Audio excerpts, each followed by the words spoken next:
highway authority और महकमा police ने बेंगलुरु मैसूर एक्सप्रेस हाईवे पर रोजाना होने वाले हादसात को रोकने के लिए 1 अगस्त से एक उसूल नाफिज किया, जिसके तहत बेंगलुरु मैसूर एक्सप्रेस हाईवे पर 1 अगस्त से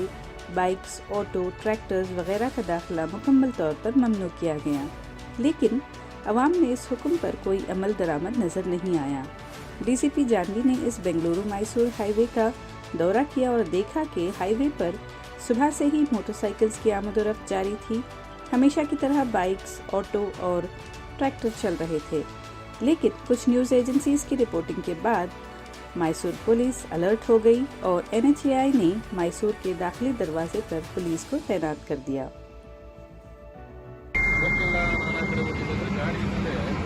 टूवर्ड्स मैसूर सर्विस रोड ಬರ್ತಿದ್ದಾರೆ ಟೂवर्ड्स मैसूर ಐತೆ ಬಗ್ಗೆ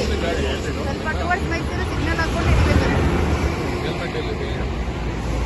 ಗೊತ್ತಲ್ವಾ ಅಂದ್ರೆ ಬೇಜವಾಬ್ದಾರಿ ಹೆಲ್ಮೆಟ್ ಇಲ್ಲಲ್ಲಪ್ಪ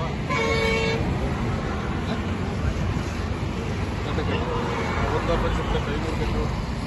ಕೈ ಒಂದು ತಗೊಳಮ್ಮ ಕನ್ನಡದಲ್ಲಿ ಹಾಕೋರೆ ಇಂಗ್ಲಿಷಲ್ಲಿ ಹಾಕಿದ್ರೆ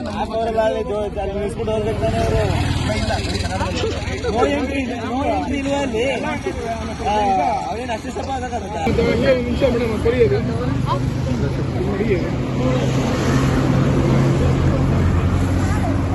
ಎನ್ಸಿರಲ್ಲ ಅದು ಎಕ್ಸಿಟ್ ನಮಗೆ ಬರ್ತದೆ ಅದು ಎಕ್ಸಿಟ್ ಅದು ನೀವು ಇದಕ್ಕೆ ಮಾಡೋದಕ್ಕೆ ಆಕ್ಸಿಡೆಂಟ್ ಆಗೋದು ಡೀಪ್ ಸರ್ಕಲ್ ಹಾಕಿ ಹೇಳಿ